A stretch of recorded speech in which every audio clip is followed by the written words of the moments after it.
That night, the rain seemed endless. The streets of Seattle were flooded, cars splashing waves onto the sidewalks, and the lights reflected on the wet asphalt created an almost cinematic scene, dark, cold, and silently despairing. Amid this urban chaos, a woman with hesitant steps and soaked clothes walked, holding the hand of a little girl. The girl's eyes, wide and alert, searched for shelter among the vastness of houses that seemed unreachable for those who had nothing. Subscribe to the channel and help it grow. Like, comment, and share. That helps us a lot and encourages us to keep bringing more enchanting stories to you. Tell us in the comments which city you're watching us from. Sophia, 33 years old, a former elementary school teacher, walked with her head held high, but her heart broken. Her body bore the weight of wounded dignity, and in her eyes burned the stubborn hope of a mother who had lost almost everything, except her faith in protecting what was left, her daughter. Luna, only 5, clutched a worn-out teddy bear tightly to her chest, the only constant companion since their world had collapsed. They were hungry, had nowhere to sleep, and no one to turn to. They had knocked on 4 doors that night, and each time the answer was the same: silence, indifference, or fear. But then, standing before a large iron gate illuminated by lights coming from a grand house atop the hill, Sophia stopped. There was something about that house that felt different. It wasn't just the imposing architecture. It was the silence, a silence that screamed. With her heart racing, she rang the bell. A sharp sound echoed through the house, but no movement could be seen through the windows. Luna, shivering, curled up next to her mother. A few seconds later, a light turned on upstairs. Heavy footsteps echoed down the wooden staircase until the door opened, revealing the silhouette of a man. Tall, slouched shoulders, unshaven, eyes lost in time. He looked more like a ghost of the house than someone living in it. Noah Bennett, 41, an award-winning architect, but emotionally adrift since his daughter Mia died 3 years ago in an accident he could never overcome. Since then, the once lively house had turned into a sanctuary of painful memories. He said nothing when he opened the door. He just looked. And it was in that look that everything began. His eyes, when they met Luna's, froze. Not because of her resemblance to Mia, but because of one detail that completely disarmed him: the necklace. A small star-shaped pendant, identical to the one he had given his daughter on the last Christmas they spent together. Time seemed to stop. Noah felt a chill run down his spine, a mixture of fear, pain, and disbelief. Sophia, sensing his discomfort, gently pulled Luna's hand and whispered, "Sorry to bother you. We'll leave now." But before she could take a single step, Noah's hoarse voice stopped them. "Wait." It was just one word, but heavy, laden with something even he couldn't quite explain.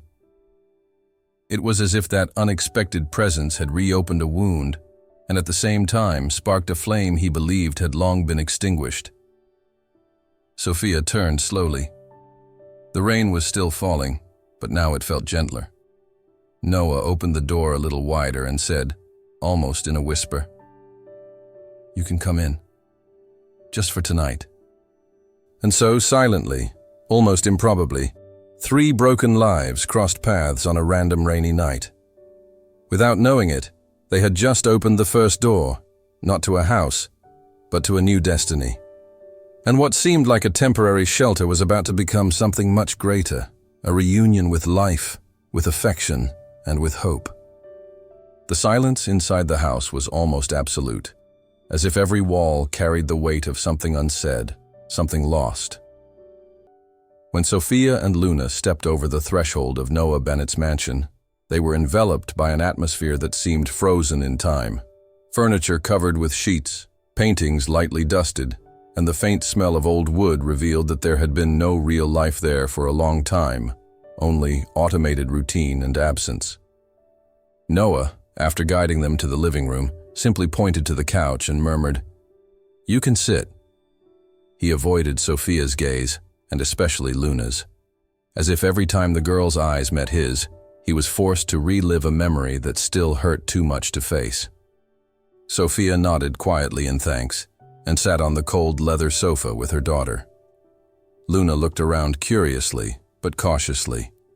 Her little eyes wandered across bookshelves packed with novels, gray-toned paintings, and forgotten toys in a corner, a fallen doll, a wooden horse covered in dust. Noah disappeared for a few minutes and returned with 2 blankets and a mug of warm milk. He handed everything over with mechanical movements as if he just wanted to fulfill his part quickly and vanish. He said nothing more, just went upstairs, and soon after, the sound of a door closing echoed through the house. The clock in the living room showed almost midnight. Sophia tucked Luna in on the couch, wrapped her in the blanket, and stayed there, seated, watching the girl fall asleep. The sound of the rain on the roof, mixed with her daughter's quiet breathing, created a momentary and fragile peace. Still, it was more than they'd had in recent days. The next morning, the sun had barely risen when Noah came downstairs. He expected to find an empty living room, maybe just folded blankets and a thank you note. But to his surprise, Sophia was still there, preparing something in the kitchen. She didn't seem intrusive, nor comfortable. Her movements were careful and respectful, as if every pan she touched required silent permission. Luna, sitting at the table, was drawing with colored pencils she'd found in a forgotten drawer. Noah stood there for a few seconds, observing the scene. The presence of those 2 strangers, yet somehow familiar, was starting to stir something inside him, even if it was too soon to understand what. "Good morning," Sophia said, noticing him. Her voice was calm, steady, without a trace of victimhood. "I made some coffee, if you don't mind." He simply nodded, sat at the table, still wary. But in that quiet breakfast, something floated in the air, a timid attempt at coexistence. In the days that followed, Noah didn't ask them to leave, nor did he suggest they stay. He simply let things happen. Sophia washed dishes, cleaned the floors, folded the sheets with a near-ritual delicacy. Luna kept exploring the corners of the house as if searching for a place to belong. Sometimes she left little drawn notes on doors, a smiling sun, a heart, a scribbled thank you in crooked letters. Noah didn't smile, but he didn't throw them away either. He kept each one in a drawer of his desk, as if instinctively knowing they were too important to be discarded. On a cold afternoon, while Sophia hung clothes in the backyard, Luna ran up to him and handed him a folded piece of paper. When Noah opened it, he saw a drawing of a house with 3 windows and 3 figures holding hands. He looked at her with a mix of shock and tenderness. He wanted to ask why there were 3 people in the drawing, but Luna answered before he could. "It's you, me, and Mommy." It was the first time in 3 years that Noah didn't know what to say. He just took a deep breath and stayed. The days stretched like a fragile thread between what was temporary and what was quietly starting to feel like routine. Noah kept a distant posture, but gradually his rigidity gave way to quiet observation. He started noticing the details he had once ignored. How Sophia swept the floor in silence, how she arranged the couch cushions every morning, or how she whispered to Luna at night, even when she thought no one was listening. Sophia asked for nothing. At no point did she suggest staying, nor did she demand space. But she filled the house with kindness, like someone who knows she's walking over old scars.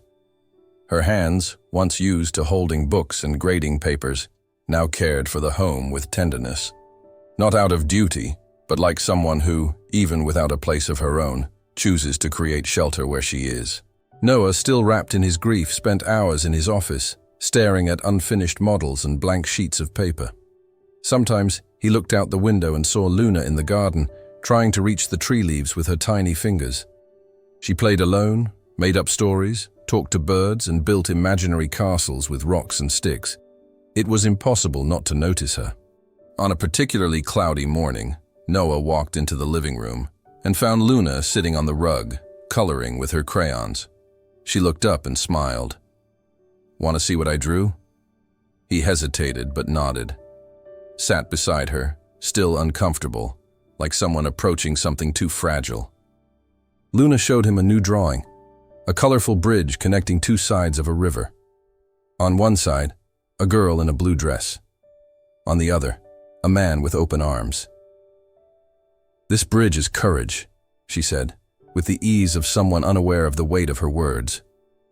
Noah couldn't respond. He just stared at the drawing for a long time, as if trying to understand what he was feeling. That same afternoon, while organizing books on the living room shelf, Sophia found a photo tucked between the pages of an old novel. It was an aged, faded picture. In it, a girl smiled in front of a sandcastle. On the back, a date and a name. Mia, summer 2019. Sophia held the photo gently, like someone holding a secret. She didn't ask anything. Just returned the photo to its place, carefully, as if she knew that some pains don't need to be unearthed to be respected. And it was in that silent respect that Noah began to trust her. Not with words, but with gestures. One night, arriving home late, he found Sophia asleep on the couch, an open book resting on her lap, the living room light still on, and Luna asleep on the rug, her head on a pillow. As he covered the girl with a blanket, Noah noticed the star-shaped necklace again. This time, instead of freezing, he simply sighed. He touched the pendant gently, like someone trying to let go of a memory, and at the same time, hold on to it with care. The next morning, something had changed. Noah came down for breakfast and for the first time asked, "Do you need anything from the market?" Sophia looked up, surprised. "Maybe milk and bread." He noted it mentally and left. And just like that, without grand events, without promises or explanations, trust began to settle in, like light slipping through a half-open window, slowly illuminating a forgotten room.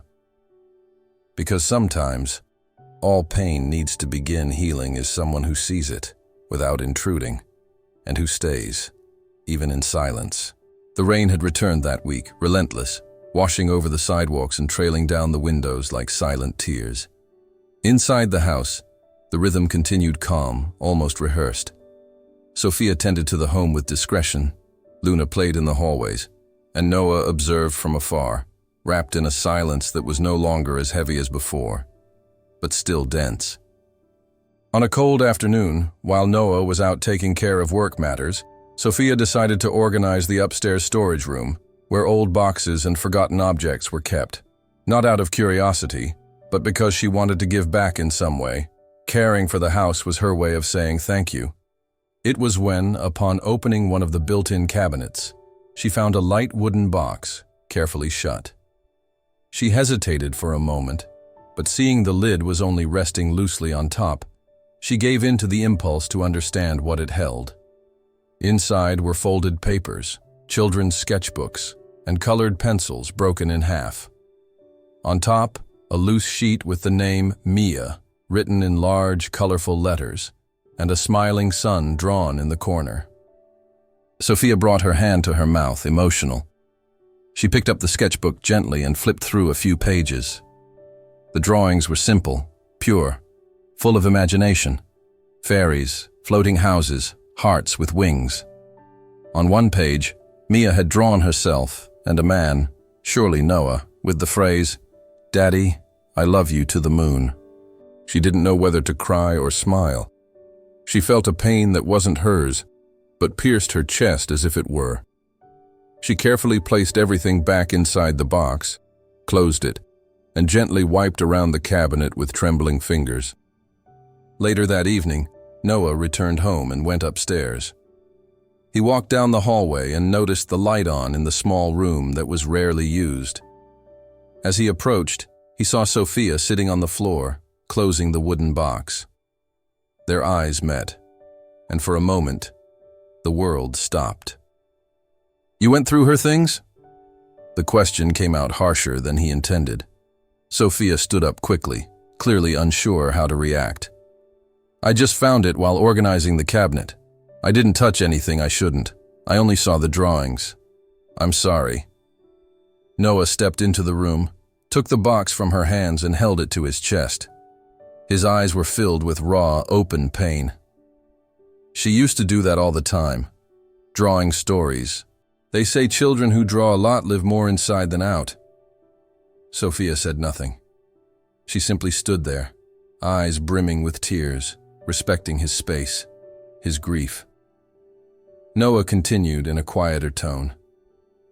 I haven't been able to open this box again. Just passing by this room would break me. But now I don't know. Maybe you were meant to see it. The silence that followed wasn't awkward. It was respectful, painful, but necessary. He sat down beside her, still holding the box on his lap. He pulled out the sketchbook and flipped through a few pages. He stopped at the same one where Mia had drawn the two of them together. That was the last drawing she gave me, 2 days before everything. Sophia only whispered, "She loved you so much." And for the first time since the accident, Noah let a tear fall. There were no screams, no desperation, just restrained pain, finally allowed to exist. That night, they didn't have dinner together. Each stayed in their corner, digesting what had surfaced. But something had changed, something important. Because sometimes, we must touch what was buried for what's still alive to breathe again. Even if it hurts. Even if it's frightening. Even if it's just a drawing from a child who loved you to the moon. That night, the entire city was plunged into darkness. A sudden blackout left Seattle's neighborhoods without power, and Noah's mansion was no exception. The silence, now wrapped in the absence of electricity, felt denser, as if every wall absorbed the sounds that had previously gone unnoticed. The creak of the furniture, the wind whispering through the cracks, the calm breathing of those learning to wait in the dark. Sophia was in the kitchen when the lights went out. Luna, frightened, ran to her and clung to her waist. "Mommy, it's all dark." Sophia stroked her hair and said gently, "It's okay, sweetheart. Let's make this an adventure." She lit a candle she found in the pantry drawer, and its small, trembling flame lit up Luna's face, who quickly smiled, enchanted. They climbed up to the living room with the candle in hand, and soon Noah appeared, holding a weak flashlight. "There are more candles in the hallway cabinet," he said calmly. Minutes later, the room filled with small flames. The space, once cold and gloomy, now had a golden, almost magical glow. Sophia improvised a circle of cushions on the floor. Luna lay there, mesmerized by the flickering lights. Noah hesitated for a moment, but eventually sat down too, watching from a distance. With a smile, Sophia picked up a children's book and said, "When I was a kid and the lights went out, my grandmother used to tell us stories by candlelight. Tonight, I guess it's my turn." She opened the book and began to read. Her voice was low, rhythmic, almost hypnotic. Luna listened wide-eyed, and Noah, though he wouldn't admit it, let himself be carried by the soft cadence of her storytelling. When the story ended, Luna clapped quietly and asked for another. Sophia looked at Noah and said, "Your turn." He chuckled, embarrassed. "Me? I'm no good at stories." "You don't have to be good," she replied gently. "You just have to remember." Noah was silent for a moment. He looked at the candle flame in front of him, as if searching for courage in it. Then he spoke. "Mia used to love making up stories. One time she said there was a magical forest where birds talked and trees danced. She asked me to draw that forest in one of my projects. She said if I did, it would be proof I believed in her more than anything else." Sophia listened quietly. Luna, lying down, looked at him as if he were a professional storyteller. Noah took a deep breath and continued. "I promised her I'd build that forest one day, a park where everything was free. But after she was gone, I stopped drawing. It felt like every line brought me back to her absence." The room fell silent for a few seconds after his words. The candle flames flickered, as if they too felt the weight of that memory. Then Sophia said softly, "You don't have to forget to start over. Maybe telling stories again is a way to build that forest, even if it's only in here." Noah looked at Luna, now fighting sleep, then at Sophia. There was something in her eyes that didn't judge, didn't demand, only welcomed. "Thank you," he whispered. It was the first time he had said that since they arrived. Luna fell asleep right there, her head resting on a pillow and a slight smile on her lips. Sophia covered her with a blanket. Noah slowly extinguished the candles, one by one. But even with the house in darkness once more, something within the three of them had been lit. A spark of humanity, of sharing, of reconnection. In the absence of light, they found a space of presence, and without realizing it, they had begun to illuminate each other. The news slowly began to spread through the streets of Seattle. Attentive neighbors, curious onlookers, and the local press quickly caught wind of Sophia and Luna's unexpected presence in the mansion of Noah Bennett, the architect known for his fame, and for his reclusion after the tragedy that shattered his family. Some newspapers published speculative articles, questioning the origins of the woman and the girl who were now frequently seen at the property. Rumors circulated. Some claimed Sophia was an old acquaintance of Noah, others suspected hidden motives, and a large portion of the city seemed eager to judge without knowing the truth. For Noah, all of it was a nuisance, a disruption that threatened the fragile peace he was starting to rebuild in his home and in his heart. He watched the headlines from afar and overheard conversations, feeling the tension rise with each new wave of speculation. Sophia, for her part, remained firm, always discreet and respectful, trying not to draw attention, protecting Luna and herself from a world that had already been far too cruel. But what the press didn't know, what the city ignored, was that this woman and this little girl had entered Noah's life at the exact moment he needed them most, and that, little by little, they were helping him rebuild something that once felt lost forever. One day, after weeks of whispers and suspicious glances, Noah decided it was time to put an end to the speculation. He called a press conference, not to give detailed explanations, but to put a dignified, truthful end to the rumors. In a firm, yet measured tone, he declared, "Sophia and Luna are not a problem. They are part of my life now. They arrived here on a difficult night, with nothing, and I couldn't just close the door on someone in need. I won't allow made-up stories to tarnish the dignity of people who deserve respect and compassion." His statement echoed powerfully. It was a rare moment of vulnerability and courage. Noah wasn't speaking as an architect or a public figure, but as someone who knew the pain of loss and the need for second chances. When Sophia heard his words, she felt protected in a way she had never imagined possible.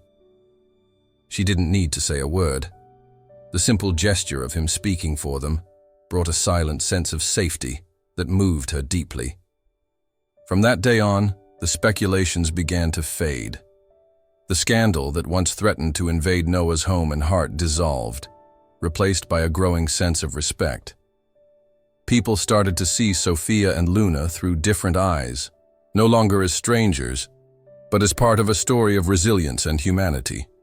Noah, in turn, realized that to protect those he loved, he had to be more than a man trapped in the past. He had to become a guardian of truth, a defender of what was still being built. And so, the silent house that once echoed with absence began to fill with something new. The strength of belonging, the courage to face judgment, and the will to move forward, together. Because some battles aren't won with silence, but with the firm voice of someone who knows the value of the ones by their side. It was on a warm autumn afternoon that everything changed. The sun streamed through the living room window, painting the walls with a soft golden hue. Luna was playing on the rug with building blocks. Noah and Sophia were in the kitchen, chatting about simple things. The weather, her favorite tea, a book he'd left on the table. There was a lightness in the air that didn't match the days they'd lived before. It was as if, little by little, the rubble of pain had given way to a strange and beautiful calm. Distracted by her colorful blocks, Luna built a little house, sketching windows on it with a pen. When she finished, she called out to Noah with that unique childlike excitement, "Daddy, come see!" Time stopped. The word came out naturally, instinctively, without rehearsal. It wasn't born from any conversation or intention. She simply said it with the innocence of someone who loves and feels safe. Sophia froze. Her heart raced.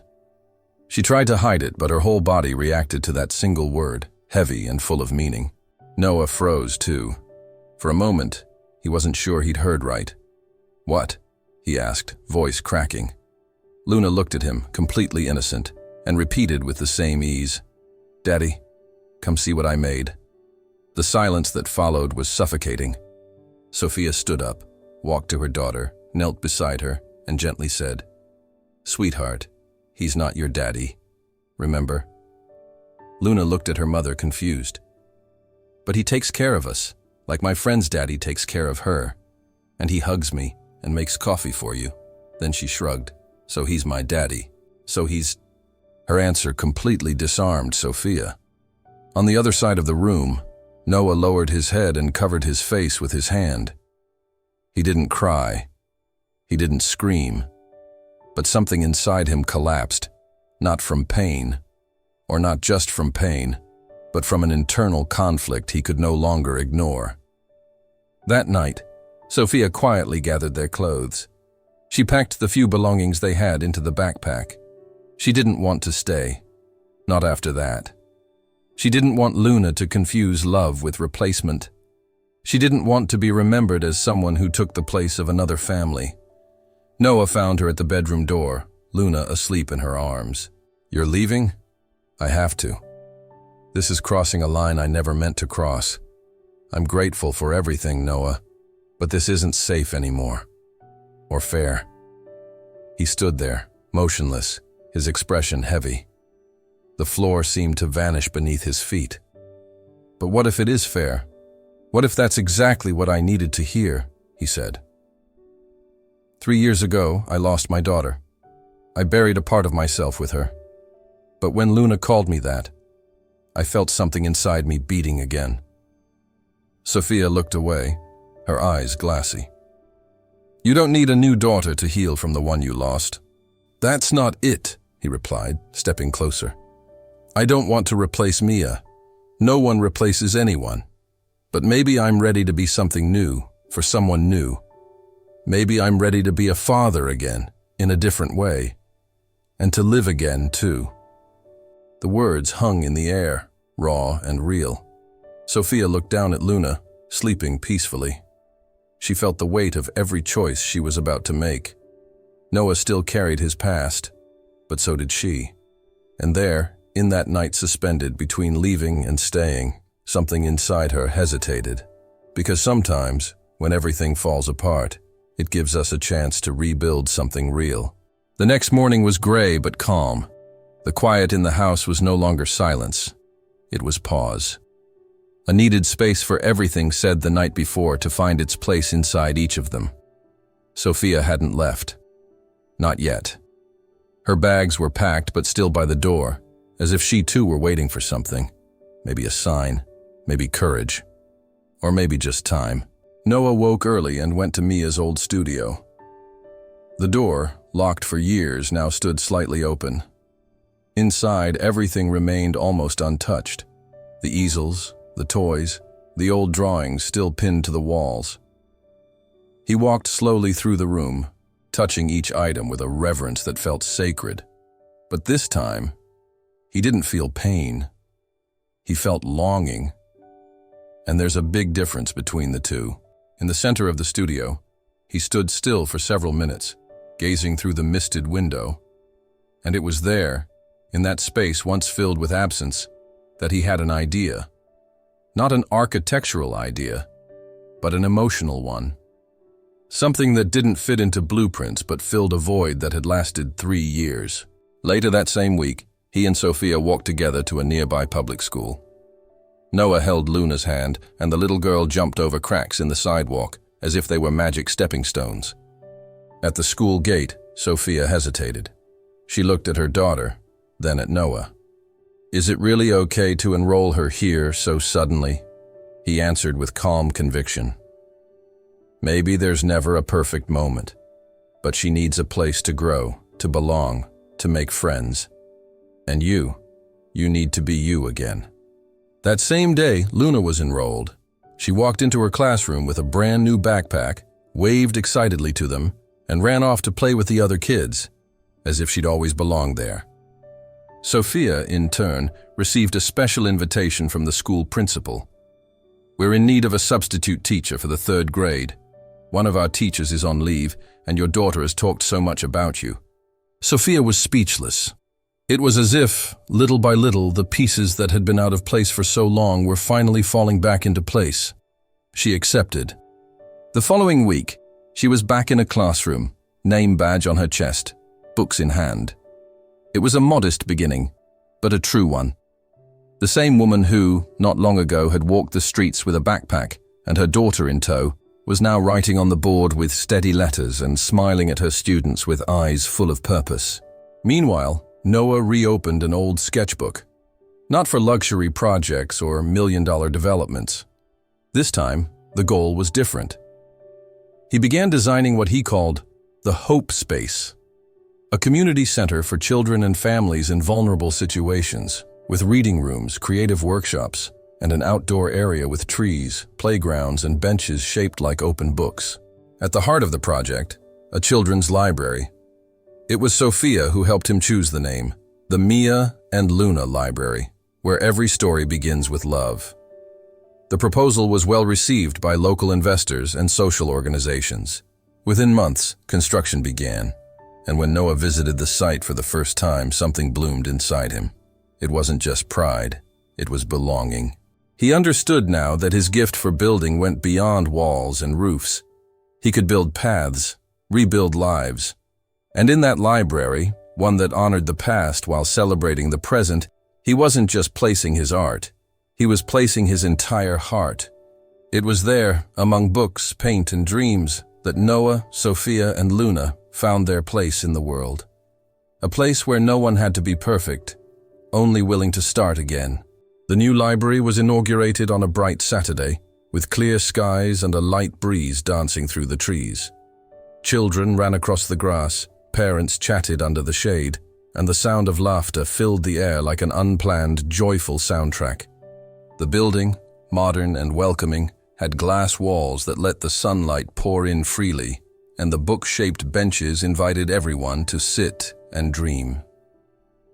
Above the main entrance, colorful letters read, "The Mia and Luna Library, where every story begins with love." And indeed, every corner of that space carried a story, and a piece of the hearts that built it. Sophia arrived early, carrying a box of books donated by former colleagues from the school. She was dressed with simplicity and elegance, like someone who had finally become comfortable in her own skin, on her own path. Her eyes lovingly scanned every detail, the low shelves so children could reach the books on their own, the round rugs for group reading, the cushions scattered across the floor. Everything felt magical. Luna came running in, a bow in her hair and her favorite book in hand. She stopped in the middle of the room and looked around, wide-eyed. "Mom, there's a whole wall of books with animal covers." Sophia smiled and walked over to her. "It's so you can feel like you're inside the stories." Not long after, Noah arrived. He wore a light shirt with the sleeves rolled up and a quiet smile on his face. The look in his eyes was one of pride, but also of serenity, a peace he hadn't known since losing Mia. He greeted a few volunteers, walked through the entrance, and paused for a moment in front of the sign bearing the library's name. He ran his fingers over the letters, closed his eyes, took a deep breath. That morning, Sophia read aloud to a group of children sitting in a circle. Her voice was calm and captivating, the kind that makes children hold their breath just to hear what happens on the next page. Luna sat among them, eyes wide and a soft smile tugging at the corners of her mouth. Noah stood quietly at the back, watching. It was a simple scene, but to him, it meant everything. When Sophia finished the story, a burst of applause from the children echoed through the room. She gently closed the book, looked at the children, and then at Noah, who was still standing there, unmoving, eyes fixed on her. And then, with tenderness, she said, "Some stories are written with ink, others with courage, and some with time." Luna walked up to Noah and held his hand. "Did you like the story, Daddy?"